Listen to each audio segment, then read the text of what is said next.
Well, good morning, and welcome to this morning's event on a new framework for broadband and the FCC. My name is Adam Thier. I'm a senior research fellow at the Mercatus Center at George Mason University. Just by way of quick background, for those of you not familiar with Mercatus and our work, we're a academic research organization based at George Mason that attempts to bridge the gap between academic ideas and real-world problems. The technology policy program within Mercatus is a research division that conducts and commissions research on issues in the fields of information technology, communications, and media policy. It's headed up by my colleague Jerry Brito here in the front row. What we aim to do here this morning, as the title of our event implies, is to outline a potentially new way of thinking about broadband policy and the role of the Federal Communications Commission in our modern information economy. Broadband policy continues to be, of course, a very contentious subject of debate here in Washington. As we know, there's net neutrality battles going on right now in the Senate, and many debates in Congress continue about how we might foster increased competition, innovation, higher speeds, greater coverage, and lower prices. While that debate continues, there is continuing talk of reforming the FCC to bring the agency more in line with the realities of the information age. This, of course, is not a new debate. Over the past couple of decades, there's been numerous reform proposals set forth by academics as well as policymakers, and in fact, just last week, Representative Greg Walden and Senator Dean Haller proposed a number of procedural reforms in a new piece of legislation that would change the way the agency operates. These are subjects that interest us greatly at Mercatus, and in our technology policy program, we attempt to outline practical market-based reforms that would achieve many of the goals that I outlined a moment ago. Toward that end, I'm happy that we are hosting here today this discussion about the future of broadband policy and the FCC and bringing out some new papers on the subject.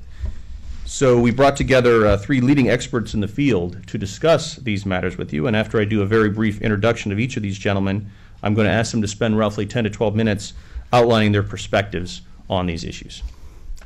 First this morning, we're going to be hearing from Jeff Eisenach, who will be discussing his new paper on theories of broadband competition, which considers how competition oversight of broadband markets could be modeled after modern antitrust principles.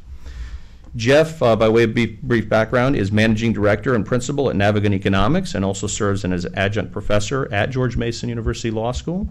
Previously, he served in senior policy positions at the Federal Trade Commission and the White House Office of Management and Budget, and on the faculties of Harvard University's Kennedy School of Government and at Virginia Tech University. Jeff's consulting practice focuses on economic analysis of competition, regulatory policy, and consumer protection issues, and he served in many consultancies before that. He also was the co-founder and former president of the Progress and Freedom Foundation and worked at many other think tanks. Jeff is the author or co-author of 8 books, and he holds a PhD in economics from the University of Virginia and a BA in economics from Claremont McKenna College. After Jeff speaks, we'll hear from Ray Gifford next. In a new Mercatus Center working paper we are releasing today, Ray outlines what substantive FCC reform would entail and considers what antitrust agencies and policy can teach us about the way the agency should do business going forward. Ray is a partner with the law firm of Wilkinson, Barker & Nauer, LLP, where he counsels communications companies, electric and gas utilities, and information technology companies. Before returning to private law practice, Ray also served as president of the Progress and Freedom Foundation, and before that was chairman of the Colorado Public Utilities Commission. He received his JD from the University of Chicago and his BA from St. John's College, and he clerked at the U.S. State District Court for the District of Colorado. Finally, also joining us for today's discussion is Howard Shalansky. He will be offering an assessment of the perspectives and proposals set forth in these 2 papers we'll be learning about today. Professor Shalansky's teaching and research focus on antitrust, regulation, and telecom policy. He's considered one of America's foremost experts on the intersection of those issues. He currently serves as professor of law at Georgetown Law School, and he previously taught at University of California, Berkeley, where he was also associate dean and co-director of the Berkeley Center for Law and Technology. He also received his JD and PhD in economics from Berkeley. After graduating there, he clerked at the District Court of Appeals, the U.S. District Court in Philly, and then later for Justice Scalia here at the Supreme Court. Howard's held numerous government roles, including Deputy Director of the Bureau of Economics at the FTC, Chief Economist for the FCC, and a Senior Economist for the President's Council of Economic Advisors at the White House. We're very grateful that he's taken time from his teaching schedule to be with us here today. So after each of our panelists has had an opportunity to make some opening remarks, I'll ask them to engage in some further discussion with us, and I'll prompt them with a few follow-up questions, and then we'll have some questions. But let's go ahead and get started with Jeff Eisenach. And Jeff, you can speak from right there. Adam, thank you for the introduction, and thank you for having us here today. I am going to try to keep this brief because I think the interaction between us and with a lot of people in the audience who I know at least about as much about these issues as we do up here is going to be very productive. I asked the folks downstairs to make sure that everybody who came in got a one-pager that's got 4 slides on one side and 4 on the other. Anybody who doesn't have one, I've got a few extras. Does anybody need one? Jerry needs one.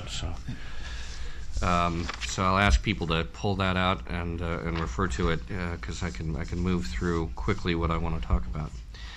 I've earlier this year posted a draft of a paper that I'll be posting a more final version before the year is out, I promise, on SSRN called Theories of Broadband Competition. What I tried to do in that paper was to synthesize some ideas about how competition works in high-tech markets and then apply those ideas to the market for broadband. And so there are kind of 2 pieces to this. One, how in general do high-tech markets work, and then secondly, does broadband qualify as one of those? And I'll talk about the basic characteristics, I think, and it's what I've done really is synthesize, not invent. I quote particularly Howard a lot and others who have done work in this arena. So I'm not kind of inventing new theories of high-tech competition, but I do think maybe bringing them together. And then applying them to broadband and thinking about what does this then tell us about how we regulate or about public policy towards the market for broadband. So on the top right of the first page, the front side of the slides here, you'll see a slide called Central Thesis. And I'll just take a second to read that because it is the central takeaway I'd like to leave you with today. And that is that competition in the market for broadband services is not fundamentally different from competition in other high-tech markets that are part of the internet ecosystem. Like other high-tech markets, broadband should be subject to traditional antitrust enforcement, not outdated public utility regulation, and that asymmetric regulation, i.e. treating broadband differently from the way we treat content or applications or devices, Facebook or Google or Microsoft or Intel, treating broadband differently from the way we treat other participants, markets that are part of the internet ecosystem. Risks, tilting the regulatory playing field, reducing broadband innovation and investment. So obviously we want to stay away from doing those things, and the appropriate thing to do is to apply a traditional antitrust framework to the broadband marketplace the same way that we apply it to other markets. Now, let's look at the 2 slides down at the bottom, which show a chart that comes out of the Federal Communications Commission's both 14th and 15th CMRS reports on competition in the wireless marketplace. And it's one depiction of kind of a traditional way of thinking about the broadband's role in the internet. And that is that broadband is at the core, that the communications infrastructure is somehow at the core of the internet ecosystem, and that these other aspects, devices, content, and applications are at the edge. And are somehow in that sense fundamentally different. And you see on the lower right-hand side a quotation from the FCC explaining that mobile devices, device operating systems, and mobile applications, content, and mobile commerce can be viewed as edge or downstream markets because they are products that utilize mobile wireless services. And at some level, my central point is that that's just fundamentally wrong. Right? That the effort to create a meaningful distinction, and they're engineering distinctions. You can draw maps of the technical infrastructure of engineering systems and put infrastructure at the core and devices at the edge if that makes you feel good. But from a competitive perspective, there is nothing core-like or different about broadband from the other aspects of the internet ecosystem. It's a distinction. If it is a distinction at all, it's a distinction without a difference from the perspective of making competition policy.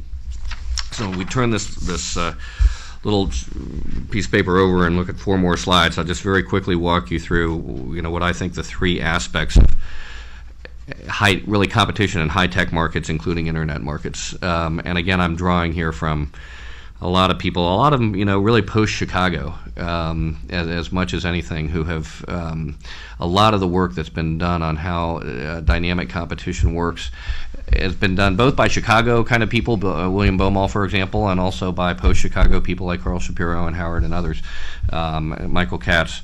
So again, I think it's what I'm talking about here is really kind of a consensus view. Whether you're looking at a Richard Posner or David Evans or Bill Baumol or a Howard Shalansky or Michael Katz or even a Jonathan Baker, just kind of lots of industrial organization economists who have studied these issues, across the spectrum, I think you would find these ideas, differences on the margins, but not on the central ideas. And there are 3 aspects to competition in high-tech markets. I'm going to move very quickly through these, and we'll maybe talk about them as we come back, but just to throw them on the table. The first is dynamism, and dynamism, I want to urge you to, there's a great paper by William Baumol on the AEI website, go grab that and spend a few minutes with it if this doesn't make immediate sense, but dynamism means a lot more than things move fast. Right? And we think of dynamism and somehow it means, well, it must be innovative, things change quickly, it must be hard to be a monopolist for a long time. That's a very kind of superficial concept, and it's meaningful, not a meaningless concept. But when economists in this context talk about dynamism, they're talking about this causal circle that I show in the upper right-hand corner. And the causal circle works this way. In order to innovate, I have to invest. Innovation isn't just something that happens in a garage most of the time. Innovation is something that happens because people make investments in order to create new products and innovations. So Steve Jobs created the Apple in his parents' garage, but after that, Apple invested an awful lot of money in creating new products, and by the same token, Verizon invests a lot of money in creating LTE and other new, and for that matter, Fios new products, right? So there's a lot of money that goes into innovation, to creating new products. The innovation then is what allows you to innovate, right? It's what makes my product better than the iPhone. A lot of people think is better than my old BlackBerry here. It's the investment that it creates the innovation. The innovation creates the product differentiation. The product differentiation is what allows Apple to charge $400 or $300 for a handheld computer, which costs them $150 to make or less, right? So that's what allows you to create these margins and to product differentiate, because you've got something that people want and they're willing to pay you more than it costs you to make it, and that gives you a return on investment, right? It's those profits that then get fed back into investment. So that's the cycle of dynamism, and the point is that investment is necessary and profits are necessary in order to drive that cycle, right? It's not something that just occurs on its own. Second concept is this concept of multi-sidedness, which has vast implications, but just at its most simple level, what it means is that everyone's supplier is also their customer and vice versa. So there's really, in a sense, even we are content creators, so even customers, in a sense, create value. If you are Apple and you're thinking about where should I sell my iPhone, and you're asking yourself, should I sell it through Sprint, which has X million customers, or through AT&T, which has 5X million customers or 3X million customers? Where would my iPhone be better placed? Well, my iPhone would be better placed where it can have more customers, right? That's a network effect, right? More customers generates more value, but it also means that customers have value to the guy on the other side of the equation. AT&T is not just buying an iPhone and selling it to customers, right? AT&T is trying to attract something, the most popular handset, and the most popular handset is attracted to the network that has the most customers. Customers have value. You're value creators, right? So that's a big, important concept, huge implications, and I'll stop there in terms of explaining them and just come to the fourth one on the bottom right, the fourth slide on this piece of paper. and that shows this notion of modularity and complements, and that's really where this notion of broadband not being different I think becomes clearest, kind of in starkest relief, right? Think about an internet application, an internet platform. Right? What is an internet platform? An internet platform is something which I'll just define as, but I think it's a common sense definition, as something which has a device, an application, some content, and a communications capability. Right? You got to have all 4 of those, or you're not an internet platform. Okay, my BlackBerry without the communications capability is not an internet platform. It's a little computer, but it's not an internet platform. If there were no content on it, if I couldn't get to my calendar, it wouldn't be, or browse the web, it wouldn't be an internet platform. If it didn't have applications that allowed me to do that, it wouldn't be an internet platform. And if I couldn't hold it in my hand and look at it, and it didn't make noise, it wouldn't be an internet platform. This thing has got all four of those things, and every internet platform does have all four of those things in one shape, or one way, shape, or another, right? Those are what economists call perfect complements. Content, applications, devices, communications. In order to have an internet platform product, you got to have at least some of each of them. Take any of them out, and all of a sudden you don't have a product.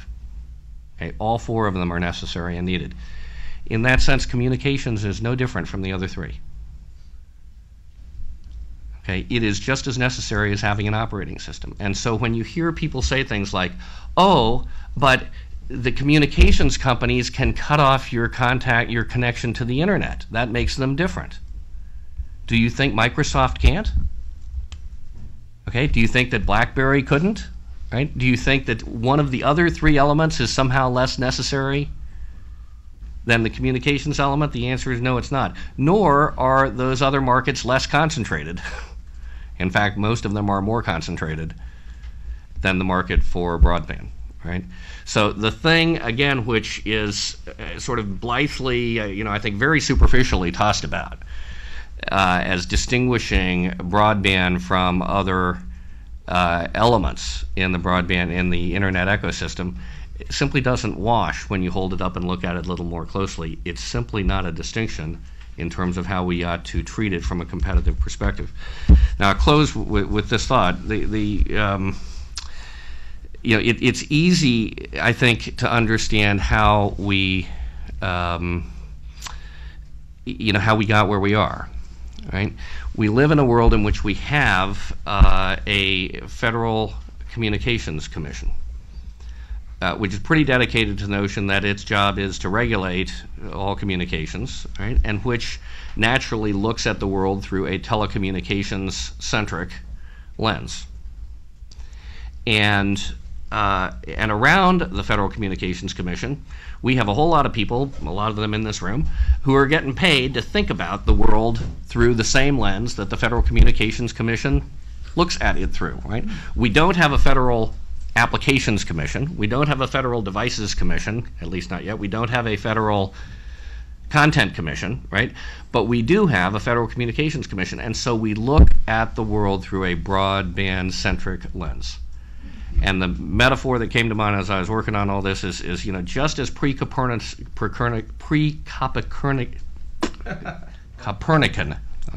pre-Copernican astronomers, looking at the world at the universe from an earthbound perspective, thought that Earth was at the center of the universe. It's entirely natural that the modern telecommunications intelligentsia would look at the internet and think that broadband is at the center of the internet, right? Because that's what we pay attention to, right?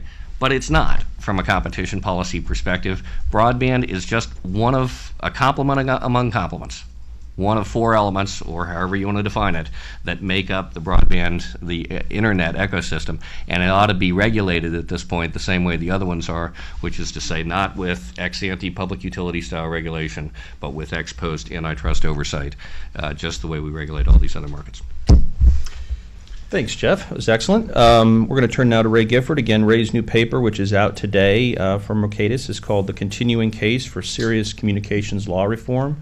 For those watching on the webcast, you can download it right now on the Mercatus website. I just tweeted it out, in fact. So, Ray, take it away.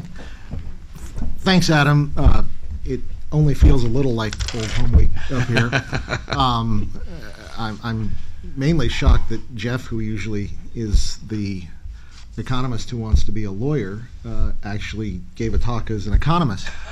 And I'm the lawyer who wants to be an economist, and I think I'm going to give a talk that is befitting of a lawyer.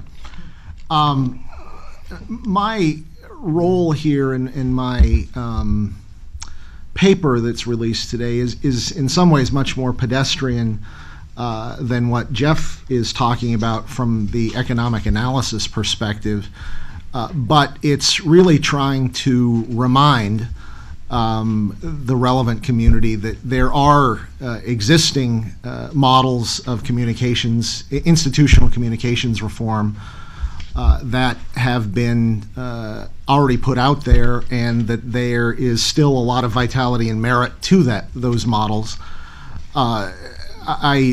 In the paper, I talk about the topic of communications law is something like Brigadoon. It pops up every few years in the Washington policy community, and then it just recedes back into the mist.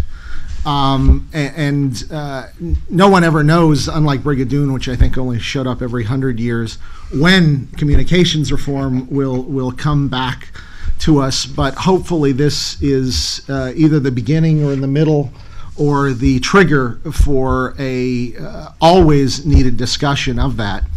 And really, when I say that the paper that I wrote is to remind, it's really to bring back to the fore a project that actually I think everybody up here was involved in back about 5 or 6 years ago, the Digital Age Communications Act, which was a let me talk a little bit about the structure of that, and then get to the normative legal issues that the normative institutional way that the Digital Age Communications Act looked at things. What we thought, and this was when I was at the Progress and Freedom Foundation, we thought at the time that communications reform was right, and it was right there, we were going to get it done. And so we put together a series of working groups where we brought together scholars, policy analysts, and advocates from both kind of moderate left to moderate right. And we worked them into 5 working groups to issue consensus reports on what a bipartisan, broad consensus communications reform model might look like. And we did issue, over the course of about a year and a half, 5 reports, and held forums on each of them. Adam, I think, was on universal service? Institutional reform, and Jeff was on the advisory board, and Howard was on the Spectrum Reform Committee. And it to me at least, it was one of the most special pieces of work we did when I was at PFF. And what came out of it was, I think, still what would be a vital and viable model for communications reform going forward. Building really on what Jeff had just talked about, the core of the Digital Age Communications Act consensus is that we should move more towards laws of general applicability and norms, legal norms of general applicability that the working group, the DACA working group, found embodied in the Federal Trade Commission Act. Where it would be a slightly broader standard than kind of strict antitrust, but would use the unfair competition standard that the FTC utilizes. And the reason that there was a little more breadth than strict antitrust, at least in the consensus position, was that there are unique problems that arise with communications markets, particularly related to interconnection. And I think the report on that gets to the core of it, but you'd essentially in this model have a Federal Trade Commission focusing on communications law. The second feature of that would be, institutional feature, would be like the Federal Trade Commission, there would be a lot less rulemaking and a lot more adjudication. Where you would be doing, as Jeff alluded to, ex-post antitrust type enforcement as opposed to ex-ante prophylactic rulemaking. Howard, who's served in both agencies, can probably talk more realistically and insightfully about whether the DACA reform notion has merit. But the idea is to get away from sector-specific regulation in silos and toward laws of general applicability. The kind of threshold question is, why don't you go to the full boat Peter Huber let common law rule cyberspace model, which antitrusters like Adam Thierer over here might be for. And that was I think, I think it's a very defensible and considered position. I think and I can't speak for the entire DACA working group, but I think it was not embraced as the solution for first practical reasons. You still, I think, have to concede that something universal service policy-like is always going to be tied up in communications, and I think we certainly see this in the latest universal service reform, where we are carrying universal service into the broadband era with the FCC's actions in the past couple of months. And second, that practically there's just too much political history to overcome to go fully to a common law model. And finally, I think the other fact was there may be value to a specialized agency with technical knowledge. A federal judge sitting in Denver, Colorado, or East Texas may have problems making national communications policy from a district court room. The other very quick features of DACA, as I said, the purpose of the paper is not necessarily to tread new ground, but to remind folks that there is a viable, concrete model. The other thing to remind folks about DACA is it actually was introduced as a bill in the Senate by Senator DeMint. So it's not a pie-in-the-sky or even generalized policy proposal. It is a bill. It took a view of universal service policy that kind of had a federalist bent, using a numbers tax and allowing different models to be experimented with to emerge. Certainly a strong preferences, I think, for things like reverse auctions and so forth, but also, I think, a degree of humility on what sort of universal service models will work in different parts of the country. And spectrum, I think there was a very strong consensus, as there always is on spectrum, which is more, faster, and going to really what I would describe as almost a pure property rights model in spectrum. So you eliminate the rent-seeking spectacles, which pop up every few years in D.C. about this or that use of a given block of spectrum. And finally, there was an institutional view where you have, under DACA, you would have a kind of cleaved agency where the substantive policy making would happen in a position appointed by and accountable to the administration, and the adjudicatory staff work would still be in a separate agency. Again, this is running very quickly through what the model looks like. I think what Jeff is saying about broadband markets fits completely and neatly into the institutional structure that DACA proposed.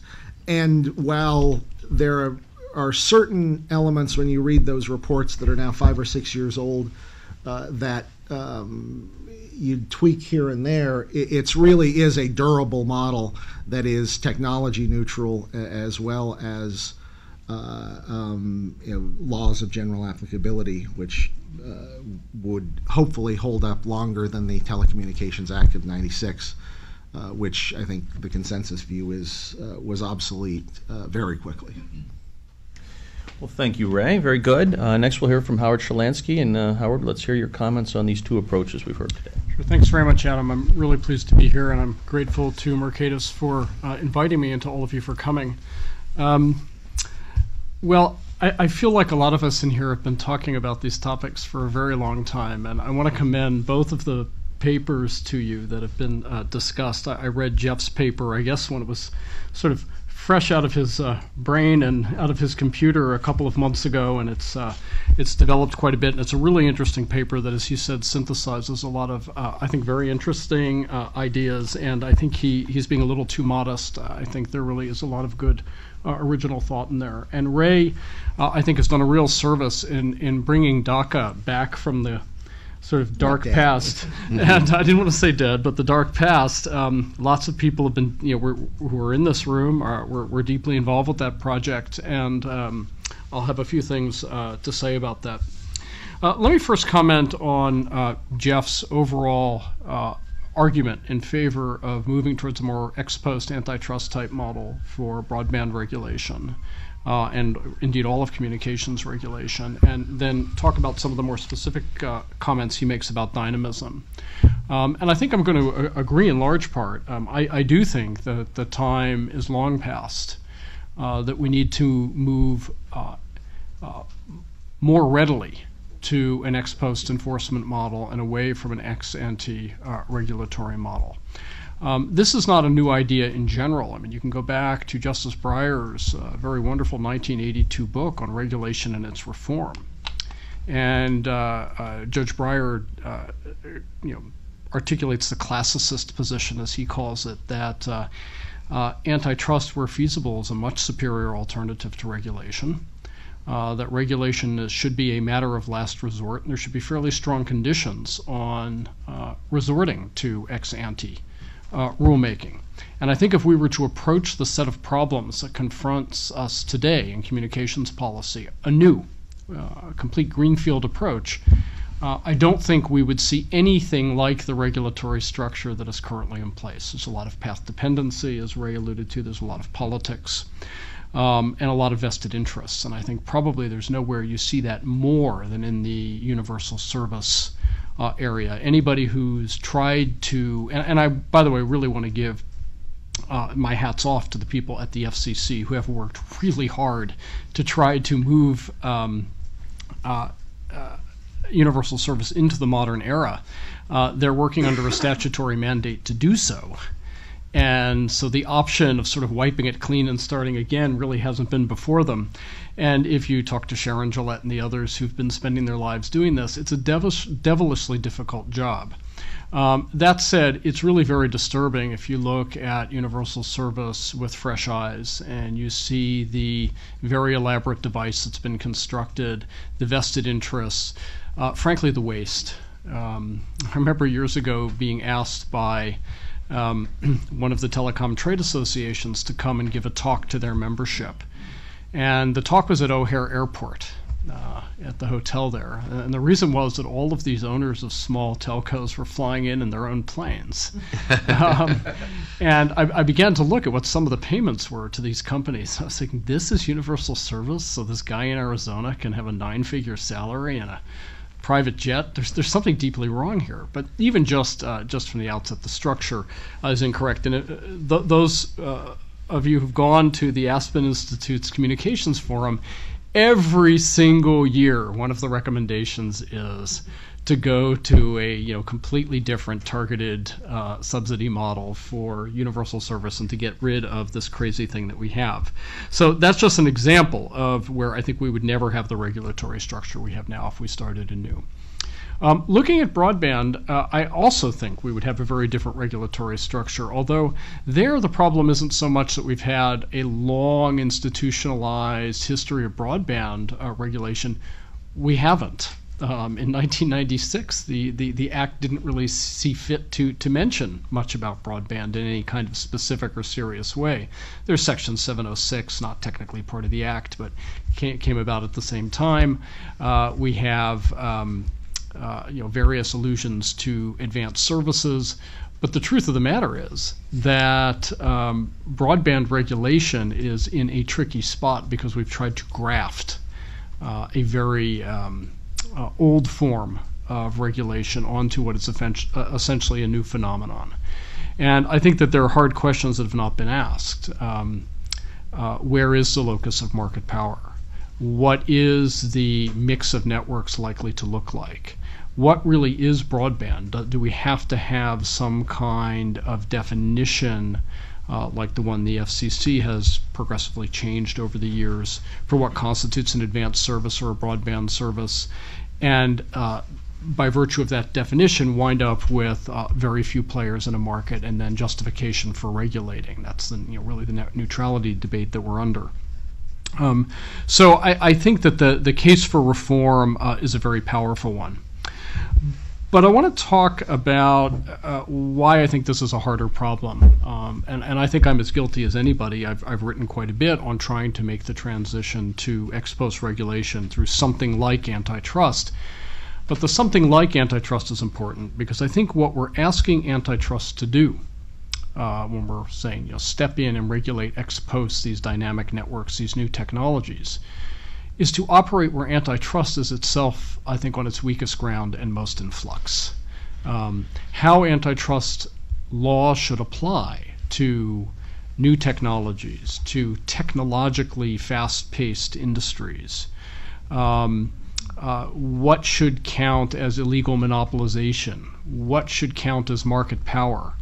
How should we define the markets? These are incredibly difficult problems in all of the kinds of markets that are at issue with communications reform. And all you have to do is look at some recent matters that have come out of the antitrust agencies to see how incredibly difficult it is to make the judgment call. Let me just give you two examples. The Justice Department, towards the end of the Bush administration, had to make a decision about the merger between the only two satellite radio services in the United States, XM and Sirius. Well, at one level, that does look like a merger to monopoly. It looks like a merger to monopoly in satellite radio. Is that a relevant market? Hard to tell, but there was a pretty strong case that it was a relevant market. Satellite radio was really quite differentiated from anything that rivaled it. Well, I'm not privy to what went on inside the Justice Department, but all you need to do is to read the closing statement where they called off the investigation, allowed the merger to proceed, to see a very interesting philosophical view. What they said was, this merger might actually lead to some competitive harms, but we think that this is a very dynamic, fast-changing market, and new technologies are going to be coming in soon that are going to change the whole landscape. And they quote things that don't yet exist and didn't then and don't now, WiMAX radio and several other things. And they said, so in this environment, we really have no business defining the market so narrowly as satellite radio and blocking this merger. And they allowed the merger to proceed. Let's now go to the Federal Trade Commission, circa 2010. And the proposed merger of Google and AdMob. What we have with Google and AdMob is not the only two providers of advertising services on mobile applications, but the two, at the time, leading providers of placing ads on mobile apps. AdMob was a startup app. It is this company AdMob that really was the pioneer in placing those ads. Google, the broadband ad master, jumped into this business a bit late, started to catch up, but decided AdMob really had some better technology and was a bit ahead of it, and it was going to take them a couple of years to catch up. So what did they do? They went out to try to buy AdMob. Well, when the FTC looked at this market, they said, well, this is a new market. It's about 18 months old. These two firms, by some measures, have about 2/3 of the market, although how even to measure market share in a market like that is very tricky. And we're very, very concerned about that level of consolidation in this dynamic market. Now, just juxtapose that to what the Justice Department said. Here they're going to 100% in satellite radio, and they're saying, sure, that's a concern, but we have all these other technologies coming in. Here we have the FTC with a newer market, a lesser degree of monopoly consolidation, and 7 or 8 other firms, not just coming down the pipe, but actually active in the market and trying to build market share. And what you saw was a very different philosophy. The commission, and this is public, it's in their closing statement, was on the verge of blocking that merger. The only reason they didn't is an ill-timed, accidental, almost coincidental announcement by Apple that its developers, meaning app developers, could no longer make certain user proprietary information available to third-party ad networks. Only to Apple's new proprietary ad network. They had just bought a small company called Quattro.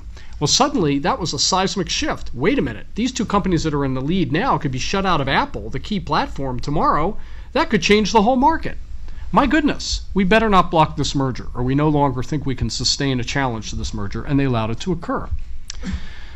Well, there's something a little bit troubling about when small events that are objectively possible. Everybody knew there was the chance that Apple could close down the platform. That was actually the rationale of the merger, and they wanted to be a big, powerful counterweight to doing that. How well can antitrust work in this kind of environment? And I think that this is really the very deep challenge. And so what I think we end up needing is some kind of agency that will apply antitrust-like principles in the sense that it will be ex post. There will be some kind of need to show on the facts and circumstances specific anti-competitive harm, but that will have to be mated to some kind of expertise, ongoing expertise. And this is why I'm always a bit troubled by what the right solution is. Do we give more authority to the FCC to act in an ex post antitrust enforcement kind of way and trust them to exercise that power? Or do we go to a less expert industry that's going to have less command of the facts and the history of the industry and say, jump in and make judgments about a Google AdMob type merger, about an XM Sirius like merger? Which philosophy is correct? I think antitrust is still working out how it applies in these dynamic contexts, what the right presumption should be. So that's my only concern as we shift models. Now that actually leads me to what I'm going to maybe unfairly call the Thierer position, certainly the Peter Huber position. Peter will say, with very persuasive and coherent arguments, he's written them out in the book and he hasn't changed them since, he will tell you that you don't have to worry that antitrust is ill-formed, because you can just, if it doesn't clearly apply, do away with it. Because in the end, the fallback of no regulation, common law, contract, trespass, property rights, all of these basic kinds of doctrines are going to be better than the jerry-rigged system of regulation that is left from the Communications Act of 1934. So I think we don't, by proposing this interim solution of a transition to a antitrust-like approach, I still think we don't escape the broader debate about would we rather choose nothing as a default or our legacy system of regulation? And I think you have to have both of those debates simultaneously, because antitrust won't always work. Let me just mention one more thing about this. I was glad you mentioned Jeff Bill Baumol's paper on dynamism. Dynamism does mean a lot of different things. It doesn't just mean technological change. And one of the things that I think it means is that the locus of market power within a system, and I liked very much Jeff's framing of broadband as a system, not a set of infrastructure and not these layers, but a very interrelated system. And by the way, there's a very fine book by Christopher Yu and Dan Spolber on networks that really, I think in a very deep way, I disagree with a fair bit with what's in the book, but it is a very brilliant book that talks about how all of these different layers and levels are interconnected, and the architectural decisions at each are very interconnected. So if you're interested in this stuff, you might check that book out. But what's very interesting is that the locus of market power shifts within these systems. And for a long time, all the debate about network neutrality, all the debate about broadband was about the physical infrastructure that the Verizon folks controlled or the Comcast folks controlled. And it's interesting, the FCC is still very heavily focused on that. But what's the FTC looking at? They're looking at Google. They're looking at Twitter. And so there's a big question about, even if you have competition at the sort of physical infrastructure level, even if you don't have the ability to exercise market power, is there somewhere else in the system that the market power is just going to shift? And I think people, when the network neutrality debate was really underway in year after year in the wonderful Silicon Flatirons conference that Phil Weiser runs every February, people began to talk over the years about, well, maybe the layer that we should be focused on are not these last mile pipes, but these toll booths that everyone has to run through higher up in the stack, like Google. What else is the FTC investigating right now? It's public. They've announced, the company had to disclose it. Twitter. And the question is, these platforms that you have to go through once you're out there, in the internet ecosystem, in order to access various things that have gained market power. Why? By being, they're brilliant innovators. They've created something very valuable to consumers. At what point do we start looking at them through an antitrust lens and enforcing? And I think the dynamism of the market power question is really difficult. I think it clearly weighs overwhelmingly against ex-ante regulation, because it says that you're either going to regulate the wrong thing, or if you regulate the right thing, it's only going to be right for a while. The market power is going to move somewhere else. And sort of moving through a clunky series of ex-ante rules is not the way to proceed. You need something more nimble, more ex post. That kind of dynamism also, I think, weighs very much in favor of the model proposed by Jeff. So let me talk a little bit more about DACA and Ray's proposal. Now, what's fascinating to me about DACA is that you had people from all different perspectives working on that policy. You had people who wanted the common law outcome. You had people who were somewhat more sympathetic to a regulatory structure. And a consensus set of views emerged.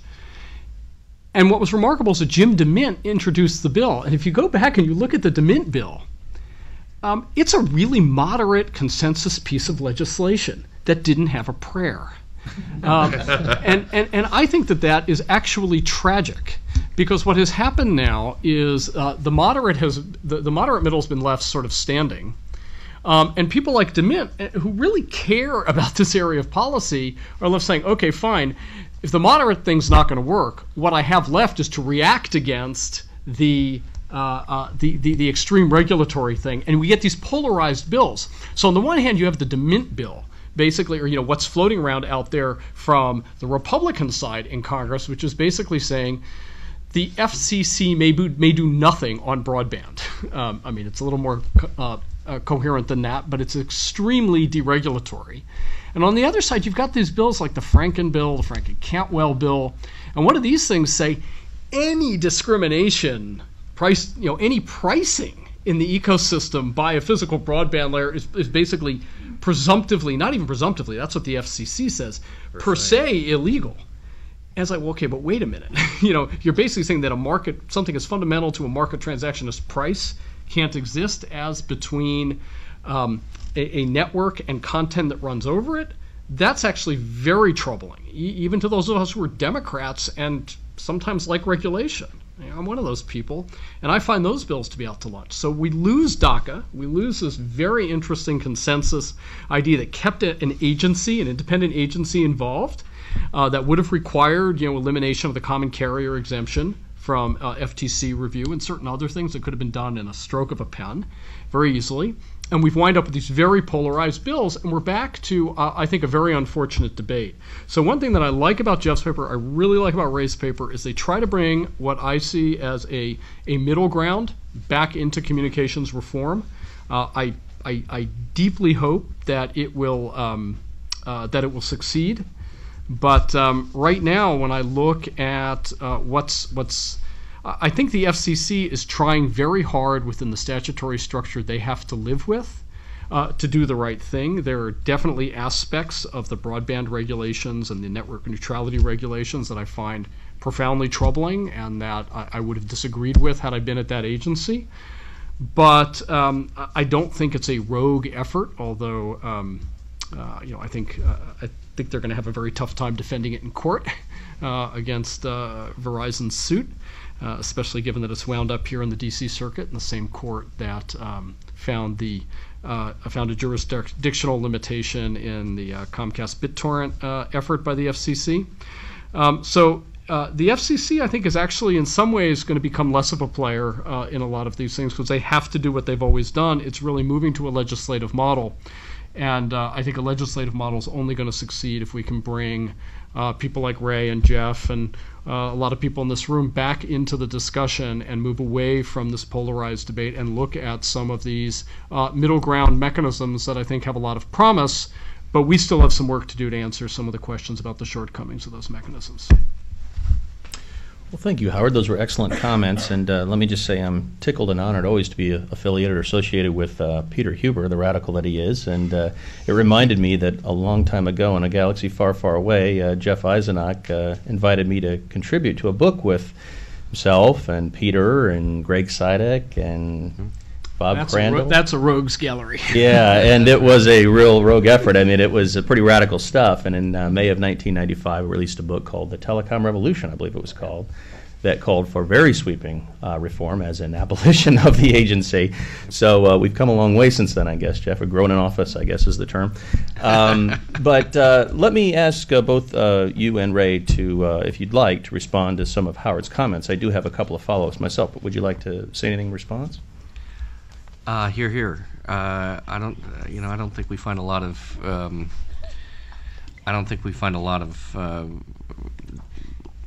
daylight between the three of us up here. I kind of think we should need a campfire, a little kumbaya. Get a few members of Congress in here, we'd be relevant as well as in agreement. But and I do think that's I guess I do think that's the challenge, and maybe something as mundane as reforming telecommunications policy is is like so many other things falling victim to the very kind of divided and partisan approach on Capitol Hill. Telecom policy typically wasn't like that, and the antitrust really typically hasn't been very much like that in the past, at least. I guess I'll. I guess the only thing I'll add, and I do want to say, first of all, Howard, thank you for taking time to read the paper. Thank you for the comments. I'm very dependent upon stuff you've been writing for many years, so it's great to have your thoughts. The only thing I think I would add is that I do think that we're at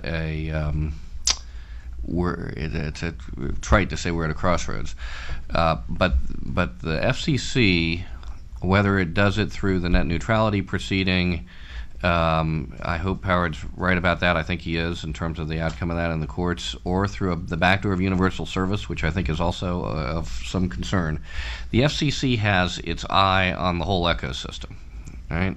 So if you go through the National Broadband Plan, for example, or through the net neutrality order, or the orders leading up to the net neutrality order, what you'll see is a lot of statements from the FCC about how it feels that it has not just the authority but the responsibility to ensure competition within the entire, what it calls the broadband ecosystem. And what it means by the broadband ecosystem is not just communications, but devices, applications, and content, right? So we have an independent agency. We know what regulatory agencies do. They like to expand their power, not shrink it, right? That's nothing evil about that. It's just institutional inertia. You tend to attract people who think that the agency can do good and want to do more of it. We have an agency that is on the cusp, I think, of defining itself as the thing everybody's been worried about for 20 years, and that is the Federal Computer Commission, or the Federal Internet Commission. So I do think that we're at a point where it is important to kind of make a decision. Are we going to apply the ex ante kind of industrial policy model of the FCC? And there are those who are in favor of that. And somebody who I respect tremendously, former chief economist at the FCC, Jonathan Baker, now at American University, says very clearly that he thinks that having an agency which has the ability to look further down the road than antitrust policy can look to the future development of the industry, to help shape the future development of the industry, is a healthy thing and a good thing. So, you don't have to be, I don't regard Jonathan as being left-wing or crazy or whatever. That's a point of view. I don't. It's not one that I share and don't share pretty strongly.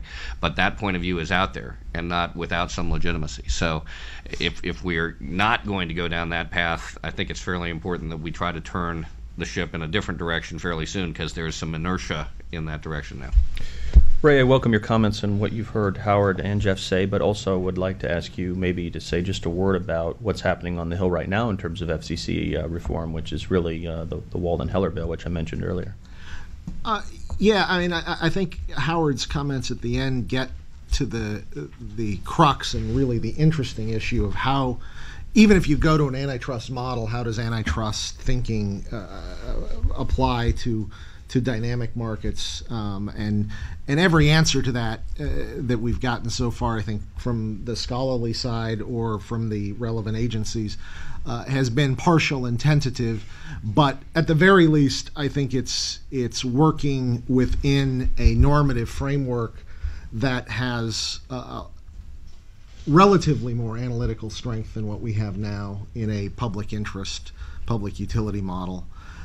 And that is at least using the right grammar to discuss it, even if it doesn't know the answers. And again, I think what I tend to like about antitrust thinking is there's a greater degree of humility about what you know about markets and what you can know about markets. And I think the Baker position, while defensible, is. This is a kinder, gentler Jeff Eisenach who's being that nice to that view. I think he's a smart guy. He is a very smart guy. But that's where I think the antitrust has the leg up, even though it is subject, as we know, to in some ways just as compelling public choice assaults on what it does as ex ante regulation. As to the recent legislation that has just been introduced, it's a good start, but it's very much a start. It is really focusing, I think, at rearranging the agencies that we know, the agency that we know now, making it marginally more efficient, trimming its wings in very small ways. I would be for it, but it's not near what we need to really get to, I think, a much better, more legally sound, less kind of public choice-driven agency. Okay. Let me ask all three of you this question before I turn to the audience for some questions. We're talking a lot about broadband and communications and antitrust, but a big part of communications law has been actually media law. It's been public interest-driven policy that is a little bit different, and this didn't really fit into the DACA project. We didn't talk about what do you do about things like indecency enforcement and media ownership. Now, presumably a lot of that could be handled with antitrust-like review, but it's a problem, isn't it, Howard? I mean, how do you feel that fits into this? You don't have to answer. This is where Peter Huber and I really agree. So the idea, I get very nervous when we start to talk about bringing content into the picture. I think the 1984 Fowler and Brenner, was it 82? Fowler and Brenner article that basically said we've got to stop these comparative licensing hearings and all that. I think that was right on. Dan Brenner's you alluded to someone not being a left-wing nut. I'm going to say he's no right-wing nut. I mean, it was just a broken system that didn't work. And I find that, Peter Huber and I have we've actually written together on this probably about 15 years ago. But the history of FCC involvement with content is a very sad history. And while I think there's a lot of, I deal with it in a very individual way, and this is why I say I get fairly libertarian on the issue. I don't have television reception in my house. I don't have an antenna on my roof. I don't have cable. I don't have satellite. And I get no rebellion from my 13-year-old over this. We do have Roku. There are certain things I tell him he can't watch. I can't control what he does on his own time on YouTube, but this is something where you begin to realize that stopping, when you have the agency responding to mail-in campaigns from fringe organizations to waste enormous amounts of time over what an idiot shock jock says on the radio or some accidental thing that that happens during a cheesy Super Bowl performance, this to me is a colossal waste of resources. It begins to slip into what I think are dangerous encroachments on expression, and shifts the locus of responsibility to exactly the wrong place. A bunch of bureaucrats and away from people as consumers, people as parents. So I think it was great that DACA didn't touch the content issue. I myself think that I get very nervous as the FCC moves into a federal applications commission. I get very nervous about all of the indecency rules, and short of things like a Child Online Protection Act, which I wish had been upheld, and wish that it would serve, at least be rearticulated in a constitutionally sustainable way. Short of those kinds of things, I really feel like it's a hopeless enterprise. It's kind of like China trying to block information. Eventually, they're, at least I hope, just going to fail, and it's ultimately going to lead to very bizarre rules and encroachments on free speech. So I think all of that stuff has to be out the window, and I think in particular, if you're going to be consistent about, for example, I've had people argue to me in favor of indecency regulation and against the fairness doctrine. I think it was actually Kevin Martin that I heard try to sustain that. I was like, how can you possibly sustain that, that interest? So, no content. Okay. So, Ray, does your perfect DACA model assume that we get rid of the content elements and just treat the other media-related things like ownership rules under an antitrust paradigm? Absolutely. I mean, I think reflecting back on DACA, and you were there too, one of the reasons we sidestepped that issue explicitly was, one, we think the media and First Amendment and content issues fit within the framework that we had described in the general framework.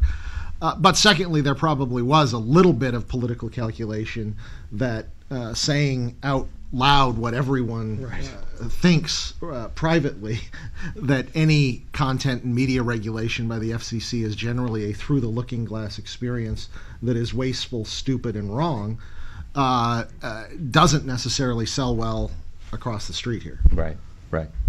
Jeff, any thought on that before I turn to the audience? Well, just basically how your framework applies to media policy in addition to broadband would be the particular question I would get. Well, so if you look at the framework that's laid out in the paper is a competition analysis framework that applies to product differentiation and market power of all kinds, right? So I will just say briefly in terms of must-have programming, right? We have a huge regulatory regime over at the FCC that deals with things like retransmission, consent, and program access, and all of it is premised on the notion that there is a whole bunch of market power associated with certain kinds of programming. That's a questionable proposition, but to the extent there's any validity to it, the right approach, in my view, is again an antitrust approach. To what extent are consumers being harmed by harm done to competition, not competitors? The agency is a big agency, and the only other two words I would throw in here are public airwaves. When we get rid of the notion of public airwaves, we'll get rid of content regulation. Until we get rid of that notion, we'll have it, I guess. These guys like the notion of public airwaves because it means they can resell it every few years for several $1 billion and spend it on something else. Of course, the court across the street may take away some of these powers here pretty soon, so it may be a moot point. Do we have some questions from the audience? I do have another one, but we have a mic here, and we'd welcome questions. Let's start over here with Larry Downs. Please identify yourself, even though I just did for you. Larry Downs. Thanks. I of course, I'm all for getting rid of prophylactic rules, particularly when it comes to dynamically changing technology markets and replacing with something, as you say, ex post. The problem with antitrust, and this is not to disagree with anything you said, is there's lots of flavors of antitrust. And as I read the DOJ complaint in the AT&T T-Mobile merger, it's essentially, that complaint, at least on it, we don't know how they're going to actually litigate it, but the complaint essentially reflects a 19th century view of antitrust. And I wonder if you would comment on that. Anyone? I'd like to hear what Howard thinks about it myself. But well, Howard, what do you think about that? I have to be honest, I won't elaborate too much. I actually thought that was a very straightforward case, and it struck me as a pretty reasonable complaint, actually. So maybe we're disagreeing on that. I mean, this struck me as, yes, in some sense, a 19th century view, if 19th century or early 20th century means that there are certain levels of concentration matter. And in that sense, I suppose the complaint is, one could criticize the complaint for not looking more dynamically at the market. What's going to happen to T-Mobile down the road? What is the real trade-off here in terms of efficiency? My sense from reading the complaint, and I'm not involved with the case, was that I did counsel a small third party on how the merger might affect them, but I don't think that's involvement with the case. The concern one might have is that the articulated efficiencies and benefits are a factual question, and I sense that the DOJ just didn't buy the factual proof that they got, at least during the investigation, and came to the conclusion that there wasn't enough there to offset what looked like, I think, a pretty coherent, argument that anti-competitive harm would result. Again, I'm speculating from the complaint, but it looked to me like a lot more like Oracle PeopleSoft than like Vaughn's Grocery. So in that sense, I don't see it as your microphone a little closer. I don't see it as an outlandish complaint, certainly. Jeff, any follow-up on that? Can we talk about it? So here's the, because I did, and the so and honestly, I was astonished by the complaint. Not that there was a complaint, but by the basis for the complaint, right? So I think. I don't think at the end of the day that Sprint is going to be disadvantaged in its ability to obtain handsets by virtue of AT&T's increased market share in the market for communications. I doubt it, right? Really strongly, I doubt it. But I think it's the right question, okay? If what we're concerned about is who kind of holds the upper hand, who holds market power in platform markets, right? Then it's plausible that the combined AT&T T-Mobile is a more compelling outlet for the next iconic device than Sprint, and that there is enough of a difference between a combined AT&T T-Mobile and the two companies separately to have some impact on Sprint's ability to be competitive. Now, let me be really clear. I don't think so. I mean, I think you can look at that. I think you can hold that up and look at it in the light all day long and never find, a legitimate factual basis. Empirically, I think the argument fails. But I thought it was the right question. That question is not in the complaint. I mean, Sprint, I guess, is going to have the right to litigate that. Yeah. But what I didn't think, and I think there's a lot of evidence about this, I just can't imagine that anybody really thinks that whether or not there are 3 or 4 or 5 cell phone operators with retail stores or towers in Dubuque has any effect on the price of cell phone service in Dubuque, and that's the basis for the complaint. The basis for the complaint is that if you take T-Mobile out of Dubuque, that Cricket or Leap and Metro PCS, that AT&T and Verizon and Sprint can raise prices, and T-Mobile, Cricket, or somebody else can't enter, or Metro PCS or Cricket or somebody else can't enter and bring prices back down. Prices aren't even set in Dubuque. So I don't want to get too much in the weeds of this, but Howard, did you want to say one really quick on this? I do want to move to another question. It would get us quite into the weeds. I think that there is some coherent economic argument that for in the national market that they were alleging that this level of consolidation could harm pricing for nationwide and international roaming plans. So on that, which I took that to be the meat of the complaint. There are lots of issues that I think we could agree, but I took that to be the meat, and that struck me as not nonsensical. Let me get a couple other questions in here. I see Scott's got one back there. Yes, Scott, Net Competition on DACA, and I want to give Tara dittos to all the things you said on DACA, and just want you to take it one step further and talk to us about transition. I mean, you have polar kind of views at the FCC and the FTC, and you have, I think, this consensus, reasonable position on DACA. What is your thinking on how to get from here to there, given all of the difficulties of that?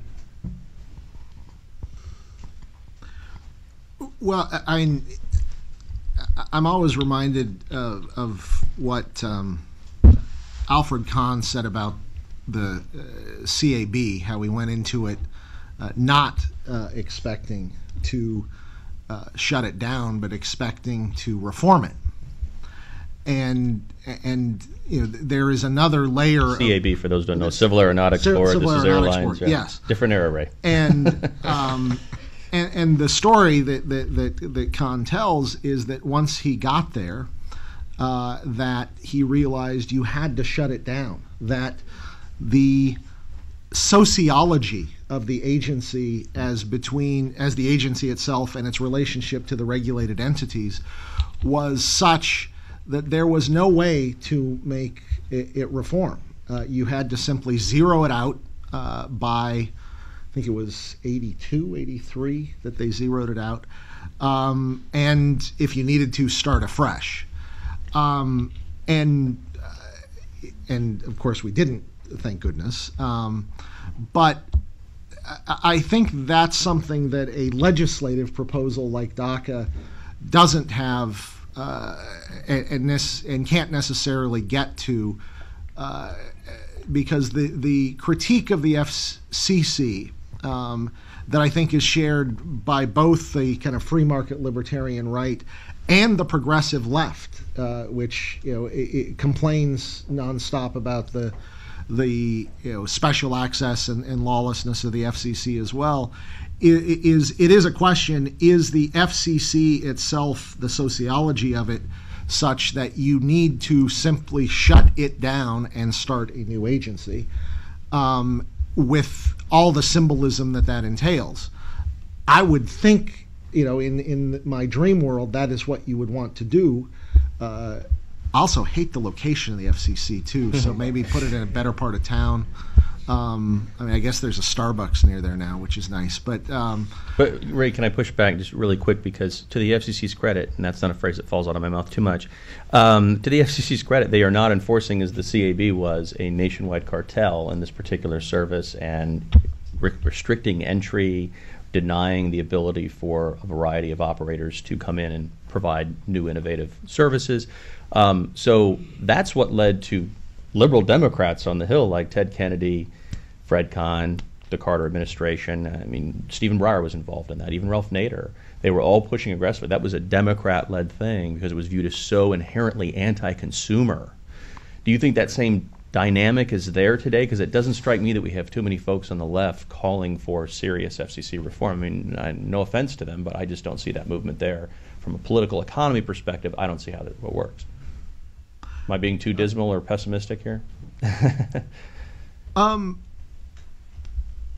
No, I don't think you're ever wrong being too dismal or pessimistic. But I do think there is, at the very least, at a high level, the consensus that what we have does not work and is not a fair process. Mm-hmm. And my concern of doing something like we did in the 96 Act, where you pass a piece of legislation that says, FCC, within the next 2 years, thou shalt reform in the following ways, is that you've got kind of that cultural hangover from what the agency always was. Mm-hmm. And so you get another kind of ersatz thing bolted on to an agency that still its genesis is 1934. Mm-hmm. And again, that's not to criticize what the FCC is trying to do now. It's simply, if you're going to reform, let's start with a fresh start with an agency whose self-conscious focus is very different than the one we have now. Mm-hmm. I think, Steve, did you have a question? Okay, let's go to Steve. Steve Titch with the Reason Foundation. And this might pick up on that a bit, but I want to take it back to what you were saying before, Jeffrey. The FCC could look at your model and say, gee, this is justification for us to regulate the whole ecosystem. In a kind of in a reform scenario, do you legislatively or judicially do you create a safeguards, a boundary around the FCC becoming too adventurous from a regulatory point of view? For instance, creating a strong checklist against ex ante regulation, needing to show some real strong harms before moving in there. How would you basically take this ecosystem yet keep it from becoming a justification for expanding the realm of government regulation? Yeah, so I always thought that the notion of kind of ex ante regulation of the internet in its totality was so inherently abhorrent to so many people that if you just said, gosh, we should treat the communications infrastructure the same way we treat operating systems and applications. We should regulate Verizon the same way we regulate Apple and Google and Facebook. That would be enough for people to say, aha, therefore we shouldn't have ex ante regulation of Verizon. I think we now live. I'm no longer quite as confident in that as I once was. That and kind of my reference to Jonathan Baker's. I do think there are people out there who think that it would be a good idea to regulate all of it. But the short answer to the question is, I think any reform that doesn't just simply take away the authority to write regulations from whatever agency has responsibility for policing competition in the space is not a reform. I wouldn't try to cabin the right to write ex ante regulations. I would simply eliminate the ability to write ex ante regulations. And to pick up on something Howard said, I just think trying to figure out what the right answer was in the Microsoft issue, and we ended up coming down on the side that bad acts had happened, that market power existed, bad acts had happened, Section 2 applied, and we were then left with the same problem as everybody else, which was if you catch the fire engine, what do you do with the darn thing? And what do we do with Microsoft? I think we muddled through.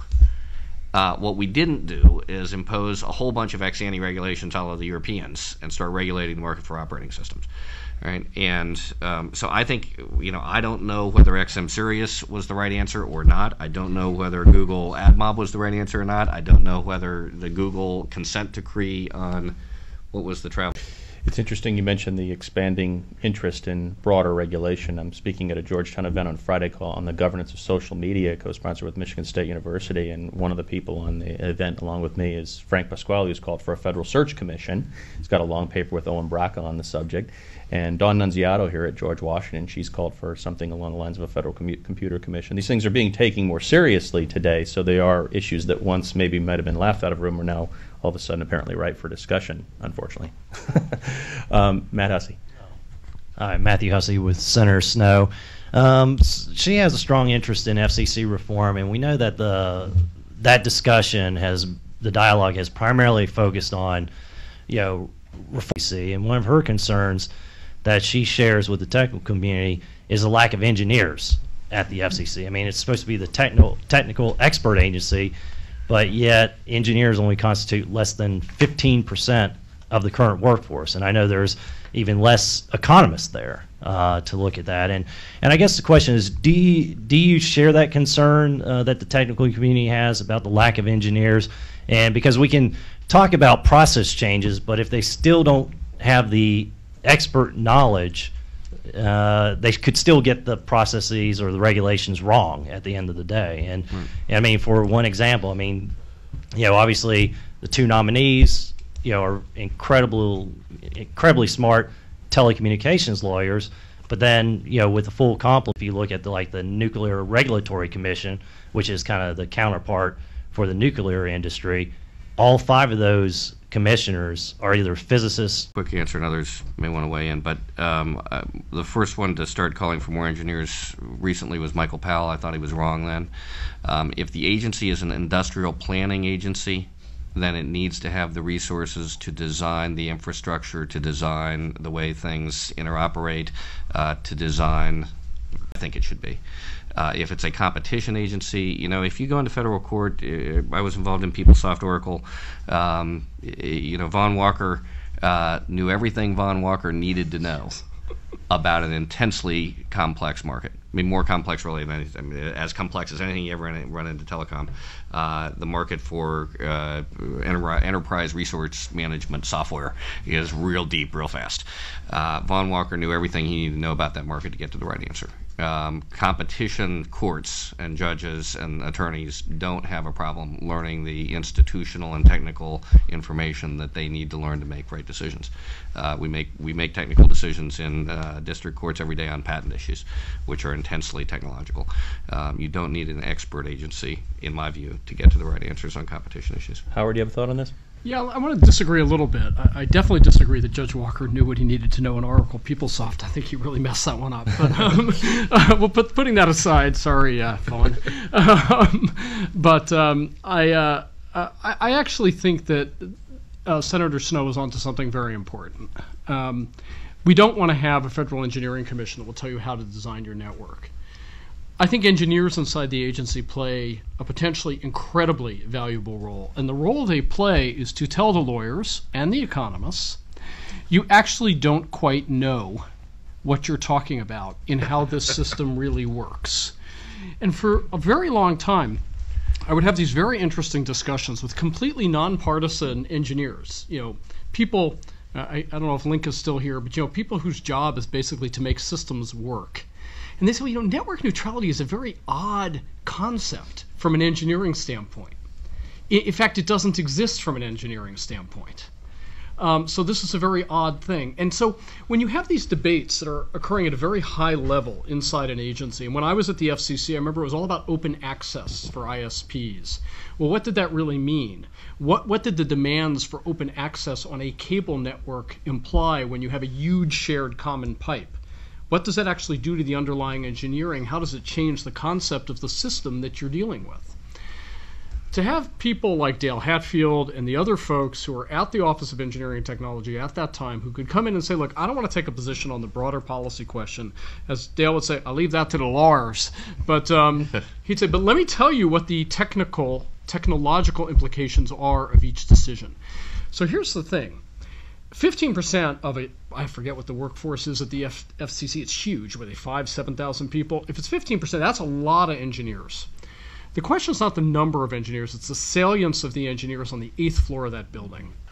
And it's the same thing with the economists. It's not the number of economists, although I think there should be a few more than the ones that are there. It's their salience in the upper levels of the Bureau and in the upper levels of the agency as a whole. So you're right, the 2 new nominees to the commission, terrific.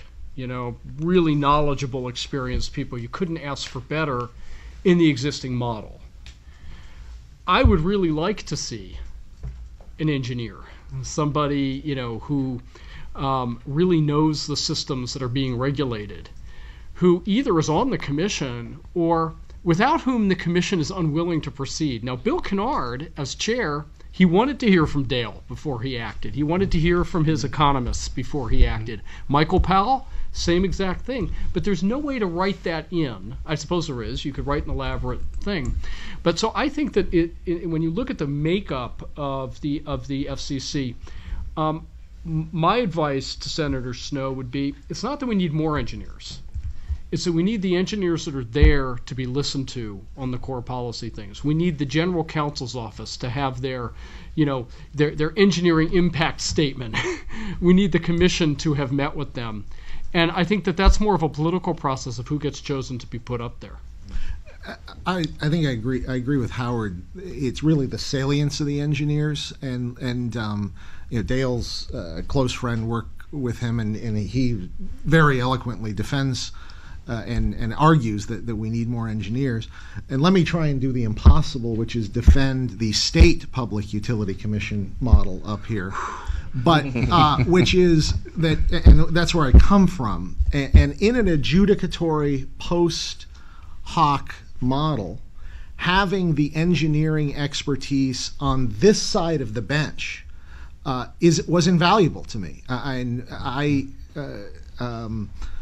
True confessions, I think I'm the only state regulator who sat on a TELRIC case and heard it himself. I could not have done that case without my chief engineer as my advisor, who we sat there with the computer models, and he would go through the evidence, and he would sit there and say, this is BS, this isn't, this is how the network's going to work, this is how it isn't. So the salience of that advice to me as a fact finder and adjudicator from an engineer was invaluable in those proceedings, particularly since lawyers in particular and economists sometimes often glaze over what are the technological realities that are underlying these networks and are the kind of the primary reality you need to know as a regulator. Has there ever been an engineers commissioner of the FCC? It's certainly not in our lifetime, I don't think. Last time was in the early 80s. Okay. Was there? Well, there's only been a couple of economists, Glenn Robinson and a couple. Yeah, there was Harold. And Harold. There have been a couple. Yeah. Matt, if I can add just one thing to this. This really gets back to the point that Fred Kahn made about agency culture. If you look at the legal advisors to the commissioners, you don't find engineers. And so I was delighted when John Leibowitz, the FTC chair, hired Ed Felton from Princeton to come and be a chief engineering officer at the FTC. I thought that was brilliant. His office is there in the chairman's suite. He's in on every meeting. It was a recognition that you need this. It would be a wonderful thing if every FCC commissioner had one engineer on their staff, not 3 legal advisors who you typically come up through the same set of institutions and the same sets of backgrounds. And whether that cultural change can be initiated, I think, is going to be a really important question, and really gets to the question of whether, that a number of people have been asking here, whether you reform this agency or whether you zero it out and rebuild it.